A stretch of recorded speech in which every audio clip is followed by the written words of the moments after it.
Assalamu alaikum, chers frères et sœurs. Dans les moments de doute, quand tout semble s'effondrer autour de nous et que notre cœur se serre sous le poids de l'incertitude, il existe une vérité profonde et réconfortante. Allah est plus proche de toi que jamais. Ce n'est pas un hasard si ces épreuves viennent à toi. Au contraire, chaque moment de doute est une occasion unique pour purifier ton âme, renforcer ta foi et ressentir la proximité divine. Et si je te disais que les moments où tu te sens le plus perdu sont en réalité ceux où Allah t'offre le plus grand soutien? Les épreuves de la vie, ces moments de doute où nous nous sentons seuls, perdus ou impuissants, sont des expériences universelles. Chaque croyant, à un moment donné de sa vie, traverse des périodes où il se questionne, où il doute de son avenir, de sa foi, ou même de l'existence d'un sens à ses souffrances. Ces moments peuvent sembler comme des ténèbres profondes, mais dans la réalité, ils sont souvent les plus proches de la lumière. Car, dans ces instants de fragilité, Allah se rapproche de nous d'une manière particulière. Le doute, loin d'être une faiblesse, est une épreuve divine, une opportunité de se rapprocher de celui qui nous a créés. Allah nous a promis dans le Coran que, lorsque vous m'appelez, je suis proche. Coran 286. Même lorsque le monde semble s'éloigner de nous, Allah reste toujours prêt à nous guider, à nous consoler et à transformer notre doute en une foi encore plus forte. Aujourd'hui, nous allons explorer ensemble ces moments de doute où Allah, dans sa miséricorde infinie, est le plus proche de nous. Ces épreuves, bien qu'endurées avec difficulté, sont aussi des occasions précieuses de renforcer notre connexion spirituelle avec lui. Elles sont des clés cachées pour un voyage de foi plus profond et plus lumineux. Premier moment. Dans les moments de solitude et de perte. La solitude est une épreuve subtile, mais puissante, qui touche profondément l'âme humaine. C'est dans ces moments où l'on se sent seul, désemparé, coupé du monde, que l'angoisse peut s'installer. Que ce soit par la perte d'un être cher, l'échec personnel, ou même un sentiment d'abandon par les autres, la solitude peut sembler être une montagne insurmontable. Pourtant, dans ces instants de vulnérabilité, où l'on semble perdu, Allah est plus proche de nous que nous pouvons l'imaginer.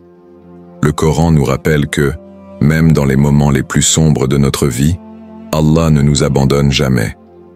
Dans la sourate Ash-Shar 94, 5-6, il dit « En vérité, avec la difficulté, il y a une facilité. » Cela signifie que même lorsque l'on traverse les épreuves les plus difficiles, comme la solitude, il y a toujours une facilité qui viendra après. Allah n'éprouve jamais ses serviteurs sans leur offrir la possibilité de grandir, d'évoluer spirituellement et de revenir vers lui avec une foi plus profonde. Cette facilité ne se trouve pas nécessairement dans la disparition immédiate de la douleur, mais dans la force intérieure qu'Allah nous donne pour surmonter l'épreuve. Un hadith du prophète Mohammed, paix et bénédiction sur lui, nous montre encore mieux cette proximité divine dans les moments de solitude. Lorsque mon serviteur pense que je suis loin de lui, je suis en réalité plus proche de lui que son propre souffle. Ce hadith nous rappelle que, même lorsque l'on se sent seul ou délaissé, Allah est toujours là, proche de nous, attentif à nos souffrances et prêt à nous offrir un réconfort infiniment plus grand que ce que le monde peut nous offrir. Prenons l'exemple d'un musulman qui traverse une perte personnelle, comme la mort d'un proche. Il se trouve dans un état de solitude profonde, un vide qu'aucune compagnie humaine ne peut combler. Il pourrait se demander pourquoi Allah a permis cette épreuve, se sentir perdu dans ses pensées et se demander s'il peut encore trouver du sens à sa vie. Mais c'est justement dans ce moment que la proximité d'Allah devient palpable. En se tournant vers lui, en priant sincèrement et en demandant du réconfort, ce croyant trouve la paix intérieure qui ne peut être trouvée ailleurs. Les prières deviennent un canal direct pour ressentir la présence d'Allah et il se rend vite compte que, même dans sa solitude, il n'est jamais vraiment seul. Dans les moments de perte, Allah nous invite à nous rapprocher de lui. Comme le prophète, paix et bénédiction sur lui, l'a enseigné, c'est dans la douleur que nous pouvons purifier notre cœur et nous rappeler que cette vie n'est qu'un passage. Allah, dans sa miséricorde, nous rappelle que la véritable solitude ne survient jamais tant que nous nous en remettons à lui, car il est toujours là, prêt à remplir notre cœur de sa lumière.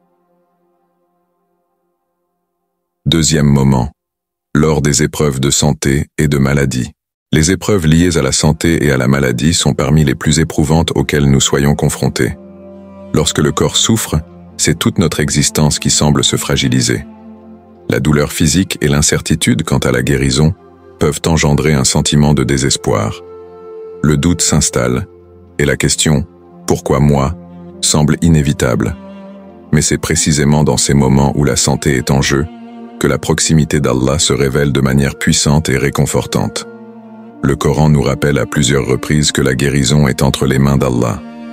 Dans la sourate Ash-Shu'ara 26-80, il dit « Et lorsque je suis malade, c'est lui qui me guérit ».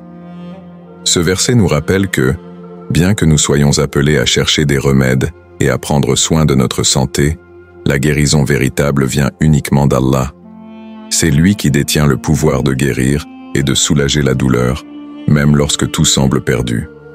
Dans la sourate Al-Isra 17-82, Allah nous enseigne « Et nous envoyons de le Coran ce qui est guérison et miséricorde pour les croyants ». Ces versets rappellent que le Coran lui-même est une source de guérison spirituelle et que dans chaque épreuve, même la maladie, il y a une opportunité de purification de l'âme. La souffrance physique peut devenir un moyen de purification et d'élévation spirituelle, à condition que nous nous en remettions à Allah avec patience et foi. Un autre verset, celui de la sourate At-Tawbah 9-51, dit « Rien ne nous atteindra, sauf ce qu'Allah a écrit pour nous. Il est notre protecteur. » Et c'est en Allah que les croyants doivent mettre leur confiance. Ce verset nous rappelle que rien n'arrive sans la volonté divine, et que même dans les moments de maladie, la confiance en Allah nous permet de surmonter les épreuves avec une foi renouvelée. Prenons l'exemple de l'histoire d'un croyant qui, après avoir été diagnostiqué avec une maladie grave, se retrouve confronté à un profond sentiment d'impuissance. Au début, il lutte contre la peur et le doute. Il se demande si la guérison est possible, si sa douleur aura une fin. Mais, après avoir cherché le réconfort dans la prière et la lecture du Coran, il ressent une paix profonde envahir son cœur. Il se rend compte que, même si la guérison physique peut prendre du temps, il est soutenu par une force supérieure, la miséricorde d'Allah. Dans ces moments de souffrance, Allah ne nous laisse pas seuls. Il nous offre une opportunité unique de nous rapprocher de lui, de purifier nos âmes et d'accepter la maladie comme une épreuve destinée à renforcer notre foi. C'est une occasion de se tourner vers lui, de lui demander de la guérison, tout en acceptant que tout ce qui nous arrive est par sa volonté. Ce croyant, tout en poursuivant son traitement médical, se rend vite compte que sa guérison la plus importante est spirituelle. Il commence à voir sa maladie non comme une malédiction, mais comme une bénédiction déguisée, un moyen de se purifier de ses péchés et de se rapprocher d'Allah. Au final, qu'il guérisse ou non, il sait que sa foi a été renforcée et que la proximité d'Allah dans sa souffrance a éclairé son cœur d'une manière qu'aucune guérison physique ne pourrait accomplir. Troisième moment, quand les relations humaines s'effondrent. Les relations humaines, qu'elles soient amicales, familiales ou amoureuses, occupent une place centrale dans nos vies. Elles apportent des joies et des réconforts, mais aussi des peines et des déceptions. L'une des plus grandes souffrances que l'on puisse éprouver est celle de la rupture ou de la trahison, lorsqu'une personne en qui l'on avait confiance nous abandonne ou nous fait du mal. Ce sentiment de rejet est une douleur profonde qui remplit le cœur de tristesse et de confusion. Quand ces relations s'effondrent, il est facile de se sentir seul, incompris et désemparé. Mais c'est précisément dans ces moments-là que la proximité d'Allah se révèle comme un refuge et une source de guérison. La douleur d'une rupture ou d'une trahison peut déstabiliser l'âme. La confiance que l'on avait placée en quelqu'un est brisée et la sensation d'abandon est parfois insupportable. On peut se demander pourquoi ces épreuves surviennent et pourquoi ceux que nous aimons semblent nous tourner le dos au moment où nous avons le plus besoin d'eux. Pourtant, c'est dans ces moments de vulnérabilité que l'on est rappelé à une vérité fondamentale. Allah ne déçoit jamais ses serviteurs. Les épreuves liées à la santé et à la maladie sont parmi les plus éprouvantes auxquelles nous soyons confrontés. Lorsque le corps souffre, c'est toute notre existence qui semble se fragiliser. La douleur physique et l'incertitude quant à la guérison peuvent engendrer un sentiment de désespoir. Le doute s'installe et la question « Pourquoi moi ?» semble inévitable. Mais c'est précisément dans ces moments où la santé est en jeu que la proximité d'Allah se révèle de manière puissante et réconfortante. Le Coran nous rappelle à plusieurs reprises que la guérison est entre les mains d'Allah. Dans la sourate Ash-Shu'ara 26-80, il dit « Et lorsque je suis malade, c'est lui qui me guérit ». Ce verset nous rappelle que bien que nous soyons appelés à chercher des remèdes et à prendre soin de notre santé, la guérison véritable vient uniquement d'Allah. C'est lui qui détient le pouvoir de guérir et de soulager la douleur, même lorsque tout semble perdu. Dans la sourate Al-Isra 17-82, Allah nous enseigne et nous envoyons de le Coran ce qui est guérison et miséricorde pour les croyants. Ces versets rappellent que le Coran lui-même est une source de guérison spirituelle et que dans chaque épreuve, même la maladie, il y a une opportunité de purification de l'âme. La souffrance physique peut devenir un moyen de purification et d'élévation spirituelle, à condition que nous nous en remettions à Allah avec patience et foi. Un autre verset, celui de la sourate At-Tawbah, 9-51, dit « Rien ne nous atteindra, sauf ce qu'Allah a écrit pour nous. Il est notre protecteur. » Et c'est en Allah que les croyants doivent mettre leur confiance. Ce verset nous rappelle que rien n'arrive sans la volonté divine, et que même dans les moments de maladie, la confiance en Allah nous permet de surmonter les épreuves avec une foi renouvelée. Prenons l'exemple de l'histoire d'un croyant qui, après avoir été diagnostiqué avec une maladie grave, se retrouve confronté à un profond sentiment d'impuissance. Au début, il lutte contre la peur et le doute. Il se demande si la guérison est possible, si sa douleur aura une fin. Mais, après avoir cherché le réconfort dans la prière et la lecture du Coran, il ressent une paix profonde envahir son cœur.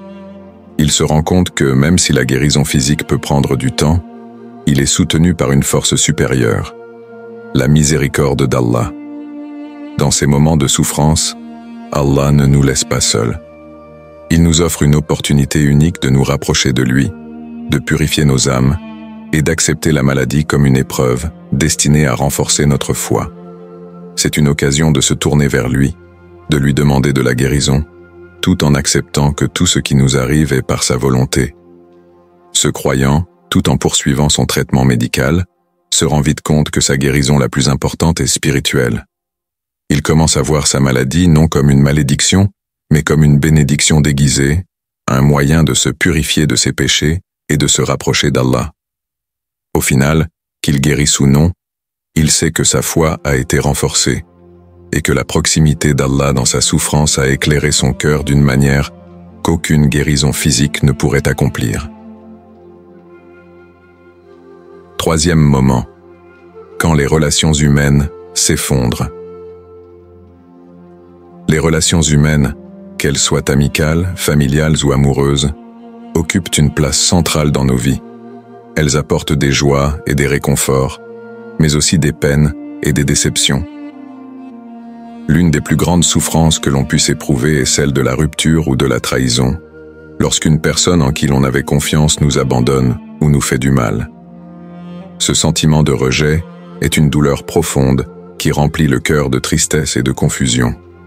Quand ces relations s'effondrent, il est facile de se sentir seul, incompris et désemparé. Mais c'est précisément dans ces moments-là que la proximité d'Allah se révèle comme un refuge et une source de guérison. La douleur d'une rupture ou d'une trahison peut déstabiliser l'âme. La confiance que l'on avait placée en quelqu'un est brisée et la sensation d'abandon est parfois insupportable. On peut se demander pourquoi ces épreuves surviennent et pourquoi ceux que nous aimons semblent nous tourner le dos au moment où nous avons le plus besoin d'eux. Pourtant, c'est dans ces moments de vulnérabilité que l'on est rappelé à une vérité fondamentale. Allah ne déçoit jamais ses serviteurs.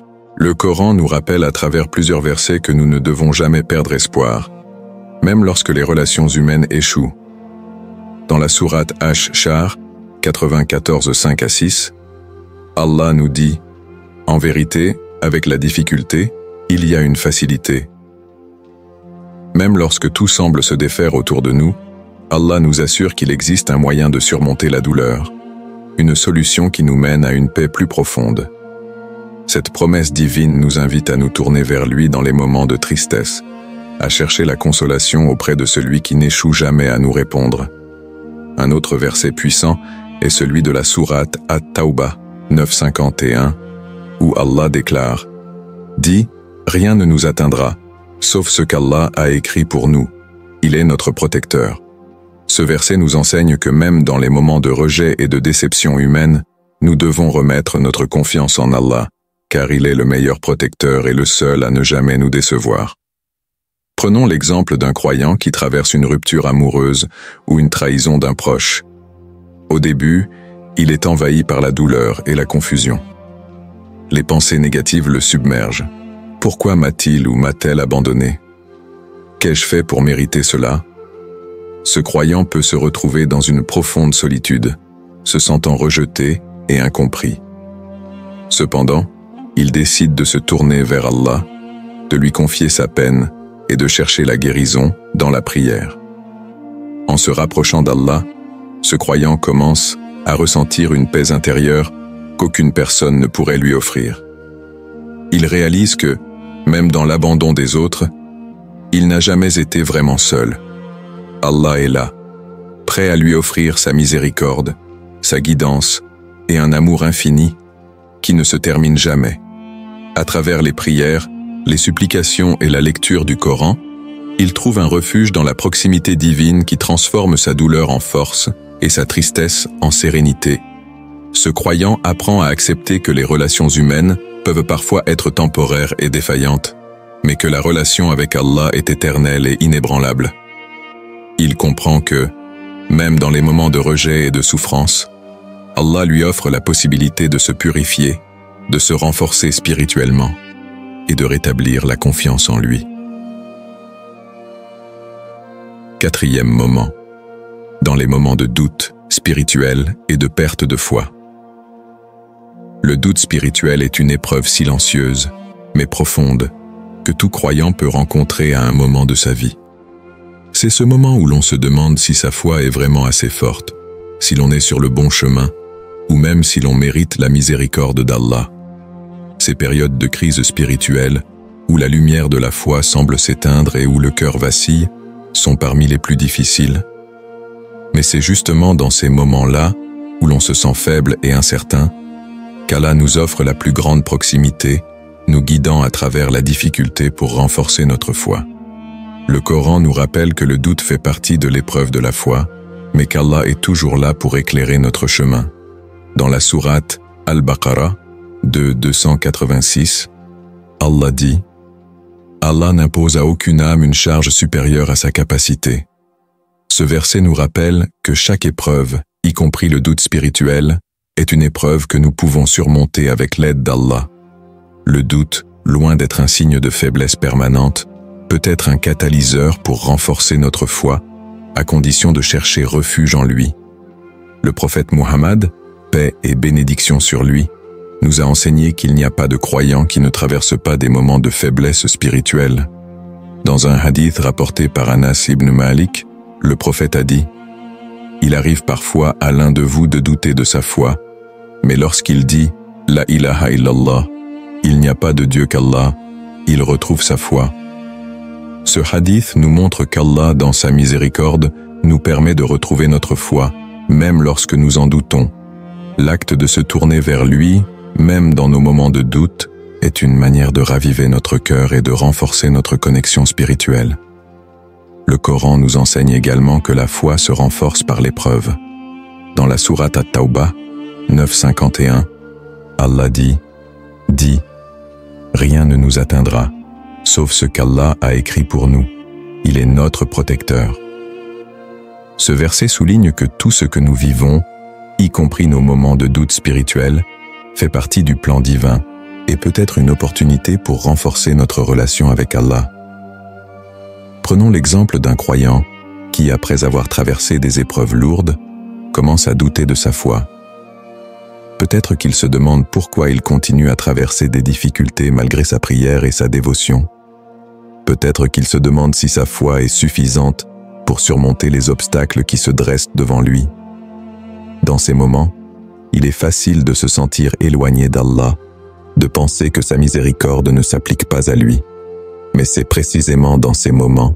Prenons l'exemple d'un croyant qui, après avoir traversé des épreuves lourdes, commence à douter de sa foi. Peut-être qu'il se demande pourquoi il continue à traverser des difficultés malgré sa prière et sa dévotion. Peut-être qu'il se demande si sa foi est suffisante pour surmonter les obstacles qui se dressent devant lui. Dans ces moments, il est facile de se sentir éloigné d'Allah, de penser que sa miséricorde ne s'applique pas à lui. Mais c'est précisément dans ces moments de doute que le croyant doit se tourner vers Allah avec un cœur sincère. L'un des moyens pratiques pour se réconcilier avec sa foi pendant ces crises spirituelles est de se rappeler la bonté d'Allah et de se reconnecter avec lui à travers des actes d'adoration simples mais puissants. La prière, le dhikr, rappel d'Allah, la lecture du Coran et la supplication sont des moyens efficaces de raviver notre foi. Même si le cœur semble durci par les épreuves, ces actes nourrissent l'âme et rappellent aux croyants que la foi est un processus vivant, constamment renouvelé par le souvenir d'Allah. Un autre moyen de renforcer sa foi pendant ces moments est de rechercher des compagnons de foi qui peuvent offrir soutien et conseils spirituels. Parfois, le simple fait de partager ses doutes avec d'autres croyants peut alléger le fardeau et aider à voir les choses sous un nouveau jour. Le prophète, paix et bénédiction sur lui, a dit « Les croyants sont comme des pièces d'un même édifice, chacune soutenant l'autre. » En cherchant du soutien dans la communauté, le croyant peut raviver son espoir et retrouver la lumière de la foi, à renforcer notre foi et à nous guider vers une lumière plus forte que jamais. 5e moment.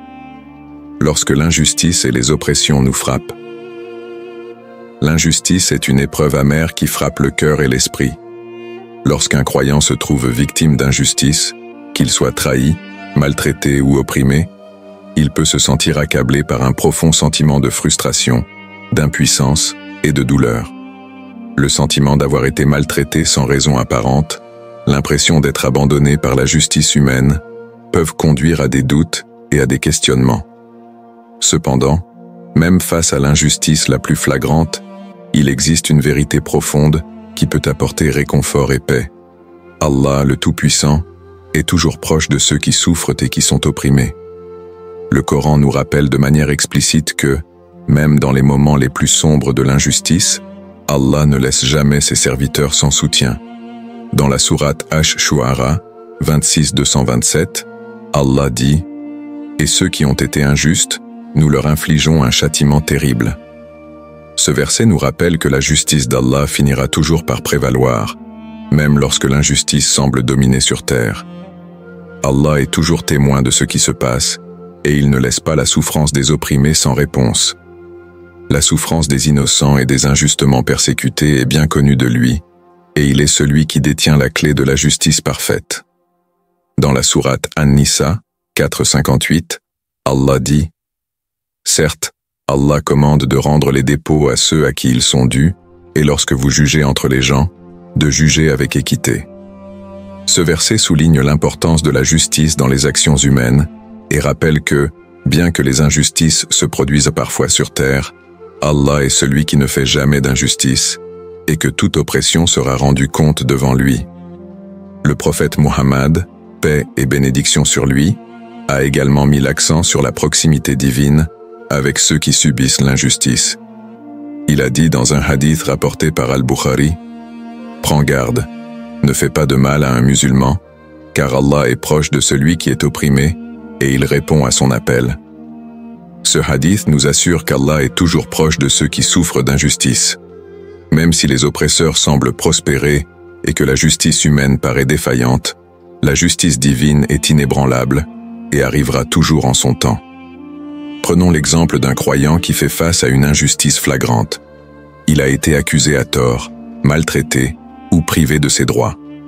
Cette personne peut se sentir trahie, rejetée et seule dans son combat. La douleur d'être injustement traité peut éroder son esprit et semer le doute dans son cœur. Toutefois, en se rappelant que sa souffrance est connue d'Allah, ce croyant peut trouver un réconfort profond. Le simple fait de se tourner vers Allah dans la prière et la supplication offre une paix intérieure inébranlable. Ce croyant peut dire, comme dans la prière du prophète Yunus, Jonas, « Il n'y a pas de divinité sauf toi, gloire à toi. Certes, j'ai été parmi les injustes. » Ce simple acte de remettre la souffrance à Allah permet de purifier le cœur et de renforcer la foi. Lorsqu'une personne subit une injustice, l'une des premières choses à faire est de se rappeler que Allah est celui qui connaît la vérité derrière chaque situation. Ce qui peut paraître injuste sur terre sera rectifié par la justice divine dans l'au-delà. Ce croyant, même dans sa douleur, saura que la souffrance ne sera pas vaine et qu'il obtiendra la récompense de sa patience. Il se rappellera le verset de la sourate At-Tawbah, 9:51, dit « Rien ne nous atteindra, sauf ce qu'Allah a écrit pour nous. Il est notre protecteur. » Ce verset souligne que, même face à l'injustice humaine, tout est sous le contrôle divin et que le croyant doit toujours placer sa confiance en Allah. Le croyant doit aussi garder en tête que la souffrance dans cette vie n'est pas un signe de défaite. Allah teste ses serviteurs à travers les épreuves, et chaque injustice subie est une occasion de purifier l'âme, d'approfondir la patience et d'apprendre à s'en remettre totalement à lui. Ce n'est qu'à travers cette soumission totale à la volonté divine que le croyant trouvera réconfort et apaisement, sachant que l'issue de toute injustice appartient à Allah. 6e moment. Au milieu des décisions importantes et du choix de la direction.